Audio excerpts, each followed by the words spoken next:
Literatura juvenil para escritores con Laura Tárraga sobre lo que me diría a mí misma antes de publicar.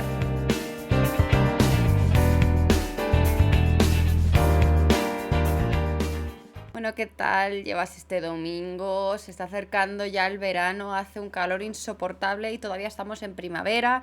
Luego, para que digan que el calentamiento global no existe, que es una invención, yo desde que hay negacionistas hasta del hielo, me creo absolutamente todo lo que me diga esta gente, la verdad.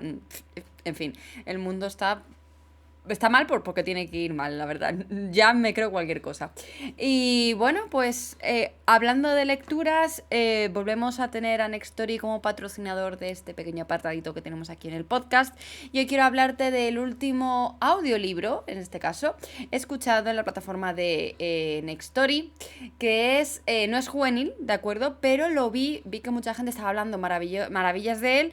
Y creo que con razón, así que hoy tengo que hablarte de Por si las voces vuelven, de Ángel Martín, que es el que he estado escuchando, que en realidad me ha durado un día.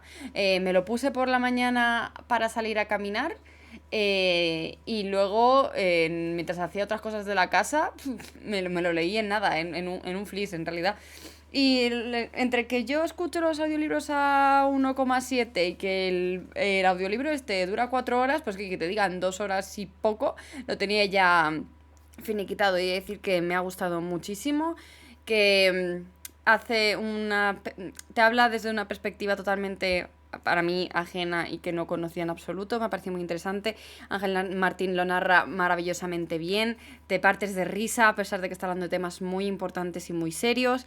Y la verdad es que no puedo dejar de recomendártelo porque es que creo que es un trabajo maravilloso, ¿no? Y además tiene cosas que añade el audiolibro que no tiene el libro en físico, ¿no? Y que creo que hacen que sea especial a su manera.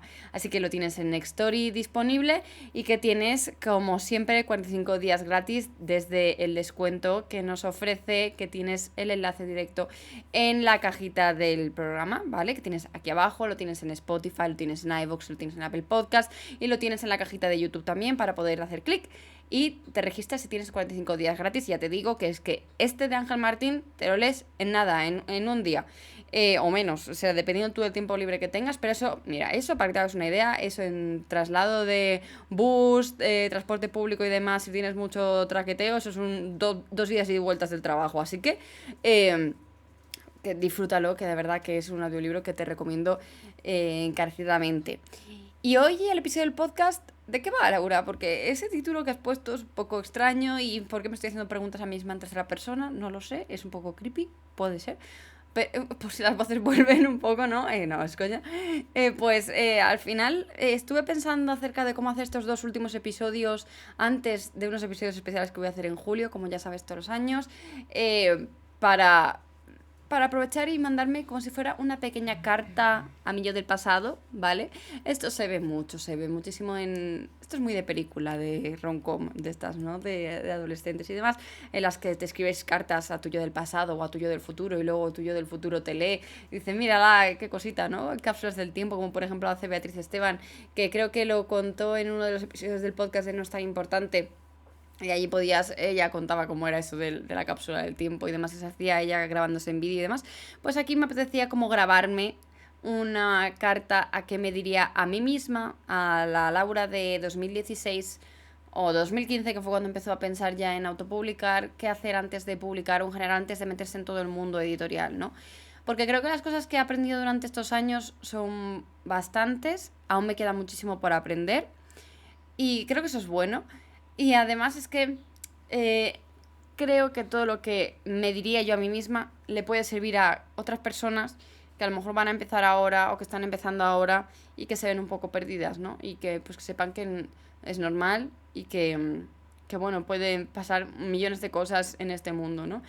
Para empezar, me gustaría decirme que hay que quererse un poco y no dejarse llevar por las ganas que tenemos de publicar y firmar cualquier cosa, ¿no? Esto sobre todo por la parte... Yo sí que es verdad que lo tenía muy claro antes de autopublicar.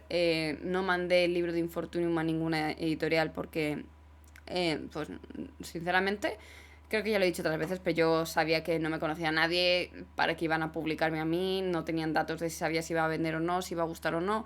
Por lo tanto, creía que la autopublicación era como la parte lógica para abrirme paso en el mundo editorial, ¿no? Y después intentar encontrar algún que otro contrato editorial.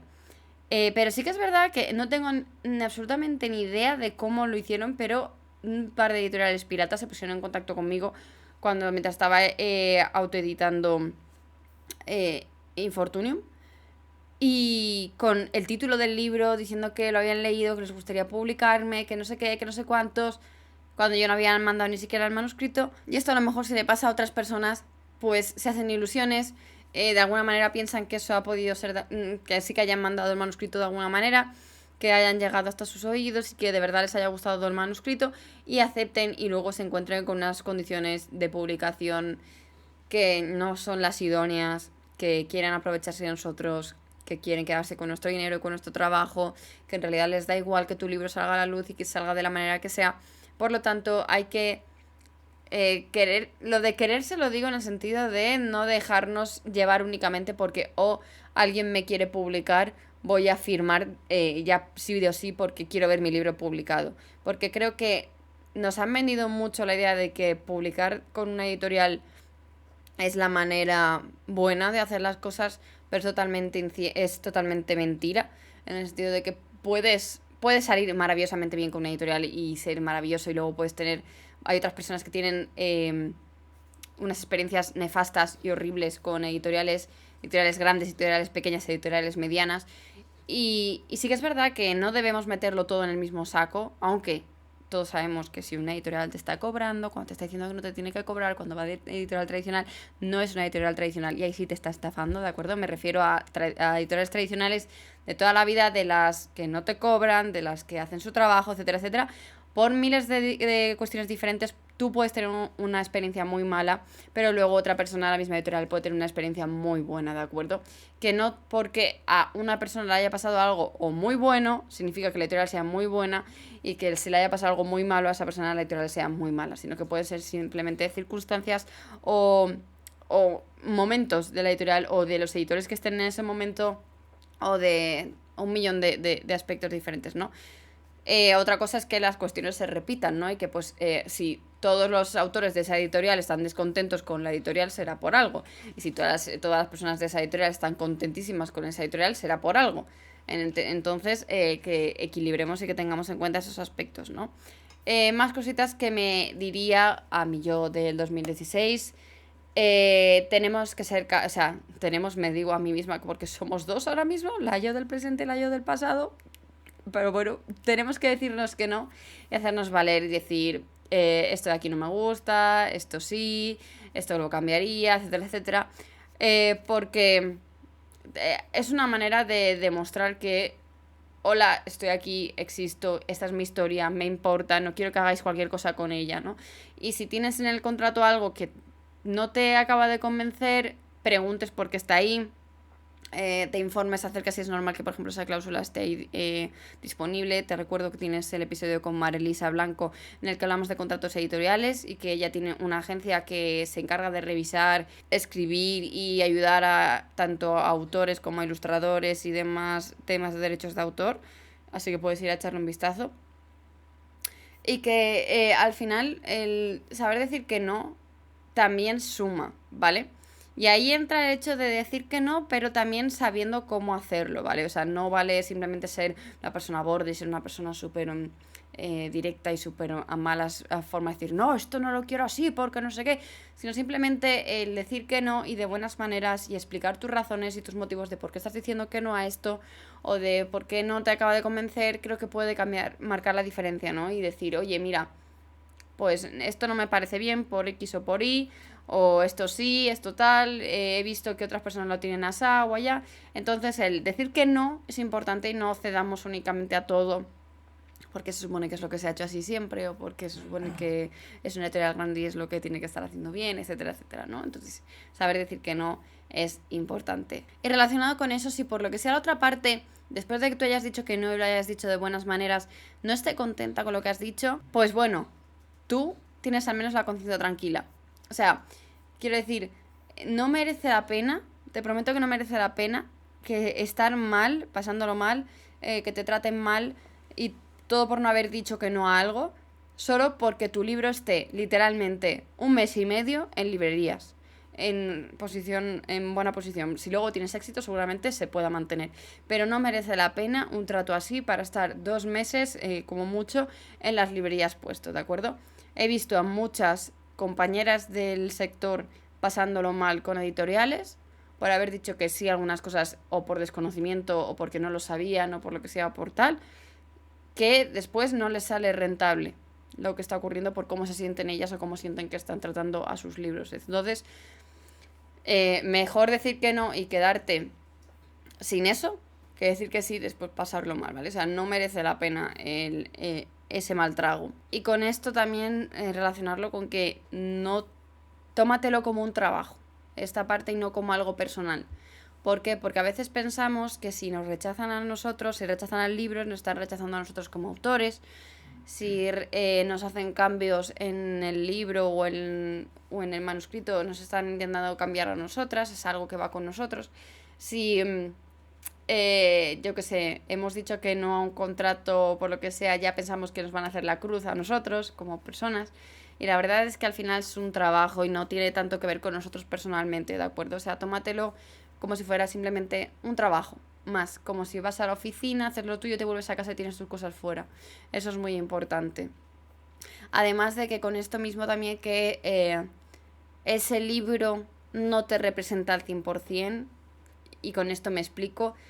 Ese libro que te rechazan no significa que te estén rechazando a ti. Ese libro que te cambia no significa que te estén cambiando a ti. Es exactamente lo que acabo de decir, ¿no? Básicamente. Pero que ese libro no eres tú al 100%. Tú eres el conjunto de todos los libros que has escrito, estás escribiendo y vas a escribir en el futuro. Y ese único libro que te van a decir que no, no eres tú. ¿De acuerdo? Así que ten en cuenta eso, que están rechazando a un libro, no te están rechazando a ti. ¿Vale? Y han salido un montón de ejemplos que lo dicen. El otro día estuve leyendo, creo que fue a Belén Martínez por Twitter, que dijo que ella antes de ganar el premio PUC la había rechazado un año antes PUC una de sus novelas, y desde entonces mira tú cómo le ha ido de bien. Por lo tanto, ten en cuenta eso, que siempre puede pasar que te rechazan una editorial, pero después la siguiente novela les interesa y si la cojan. Así que ten en cuenta que no es algo personal, es un trabajo. Ese es tu trabajo y no tiene que ver tanto contigo. No pienses que estás perdiendo una oportunidad por decir que no. Hay veces que es posible que alguien que te salga algún contrato o alguna charla o alguna firma o alguna presentación o alguna cosa, pero o tú no quieras hacerla o no te apetezca hacerla o no puedas hacerla o no puedes aceptar o no te guste, etcétera, y que piensas que por decir que no a eso se te acabaron las oportunidades, estás desaprovechando una oportunidad muy importante. Y la verdad es que no es así en absoluto. Estás tomando esa decisión tú porque en ese momento no puedes, no quieres o lo que sea.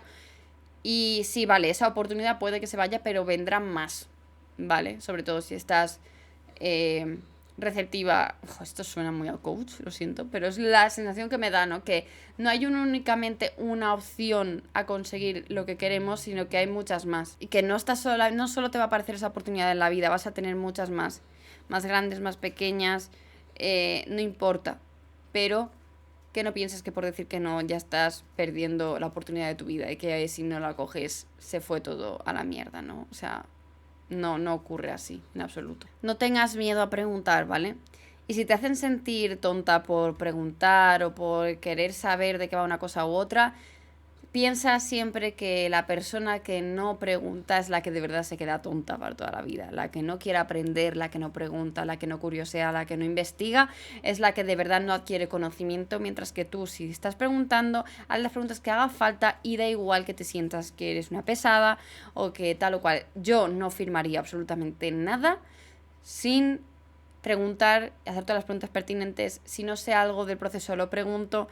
Y la verdad es que al principio sí que me sentía como muy tonta, pero al final quiero saberlo y quiero aprenderlo. Y a lo mejor eso es porque soy muy curiosa en general de la vida, pero haz todas las preguntas que necesites, ¿vale? Y déjalo todo bien claro, porque no vaya a ser que luego hagas algo que se malinterprete o lo que sea, porque tú hayas entendido una cosa y luego haya sido otra. Por lo tanto, siempre aclararlo, aunque sea de la manera más masticada que necesites, pero haz todas las preguntas que necesites para que asegurarte que estás haciendo lo mejor posible.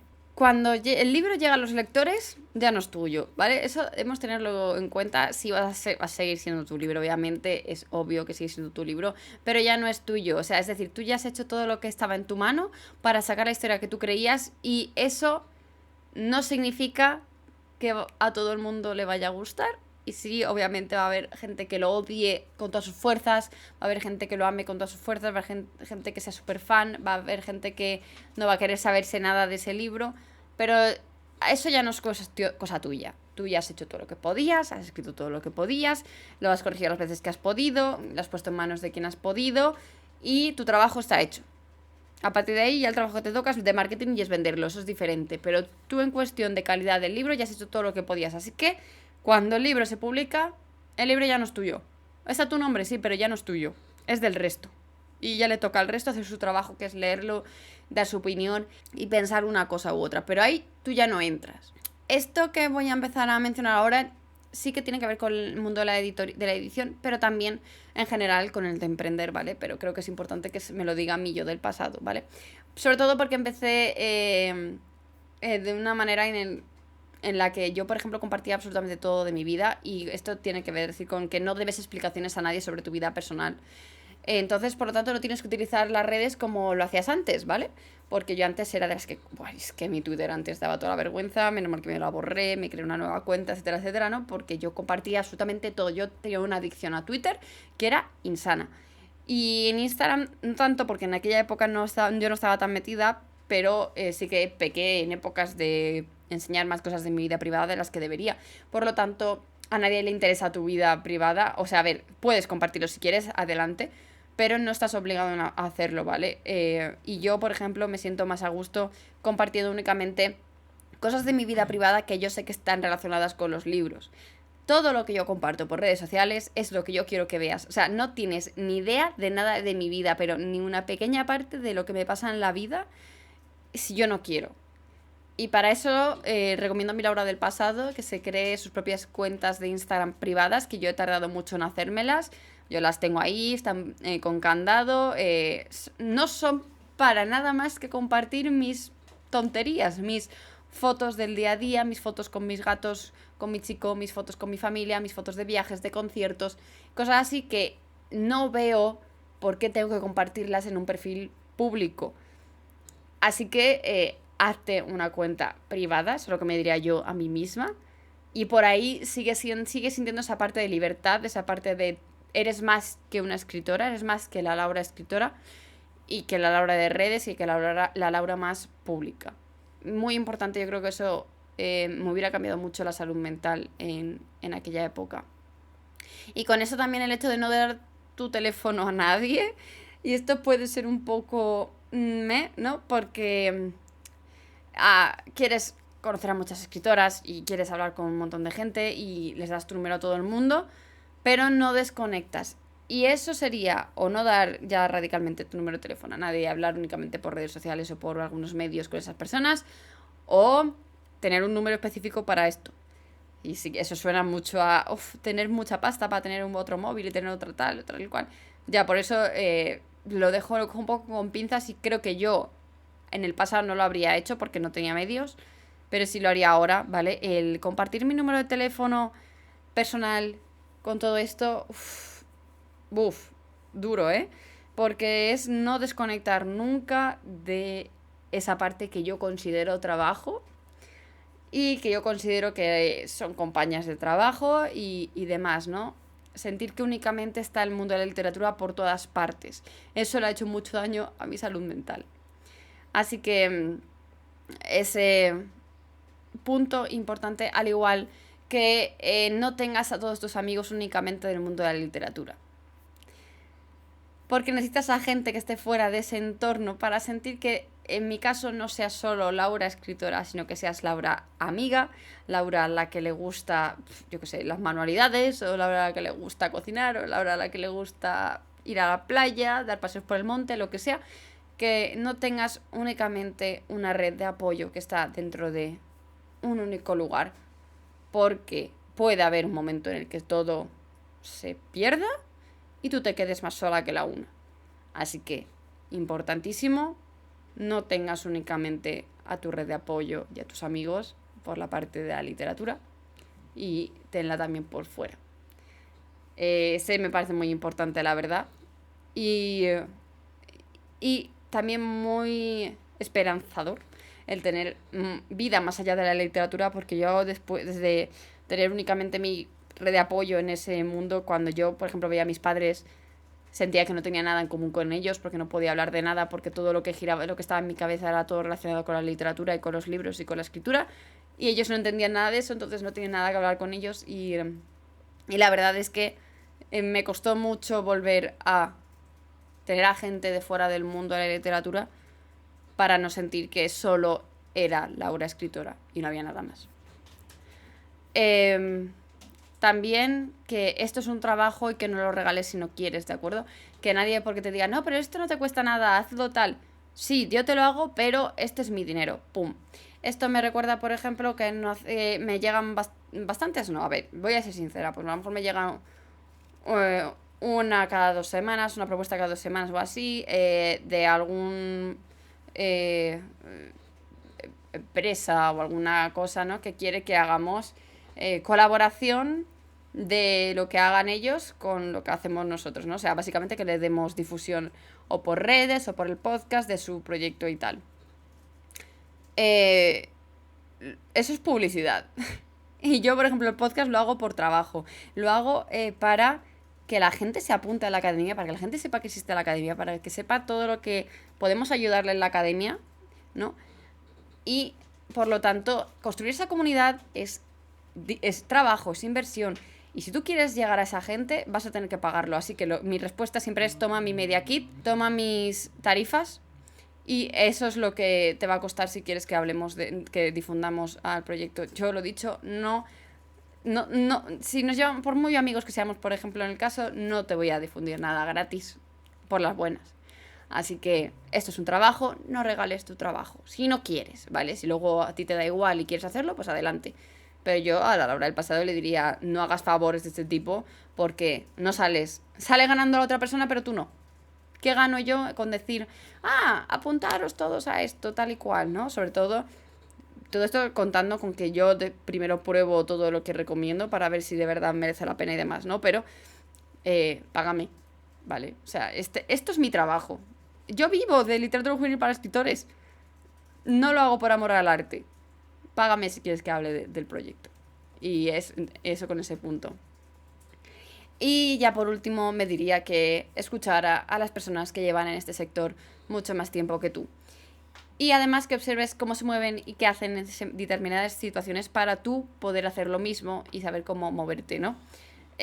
Caso tontísimo, pero que hoy en día aún me sirve muchísimo, y es que tuve la suerte en 2018, cuando firmé en la Feria del Libro de Madrid El Imperio del Sueño, compartí un par de firmas en un par de casetas con Andrea Izquierdo, y aprendí muchísimo de ver cómo ella hablaba con sus lectoras, de cómo se comunicaba con ellas, de cómo les firmaba, que después yo he ido replicando conmigo en mis firmas y demás, ¿no? Y que creo que se nota la diferencia, ¿no? Y que agradezco mucho, por ejemplo, esos días haber estado más atenta a cómo lo hacía, a cómo se comunicaba y demás, porque, jolín, creo que de verdad aportaba y creo que de verdad lo estaba haciendo muy bien, así que ¿por qué no iba a hacer yo lo mismo, no? A mi escala, obviamente. Andrea tenía unas filas inmensas, yo estaba ahí como con los ojos súper abiertos, madre mía, qué barbaridad esto, vivirlo desde este lado, ¿no? Viéndolo bien. Y la verdad es que, por ejemplo, en eso es que aprendí muchísimo solo de verla. Es que ni siquiera le pregunté, mirarla, de verla y ver cómo actuaba, aprendí muchísimo acerca de cómo hablar con las personas en las firmas de libros y cómo interactuar con ellos y qué escribirles en las dedicatorias, por ejemplo, ¿no? Entonces, que hagas caso a las personas que están en tu entorno y de los que puedes aprender un montón. Y hasta aquí el episodio de hoy. Espero que te haya gustado, que te haya servido, que si tú también estás empezando ahora, que estos consejos te hayan ayudado en algo, que si no, pero ya llevas unos años aquí, pero hay algunas cosas que podrías mejorar, pues espero que también te hayan servido este episodio del podcast. semana que viene va a ser el último episodio más normalito del podcast y ya te explicaré la semana que viene qué es lo que va a pasar en julio. Y que tienes cursos, tutoriales, masterclass y un montón de contenido de pago gratuito en literatura juvenil para escritores.com. Y que nos escuchamos una vez más la semana que viene. ¡Adiós!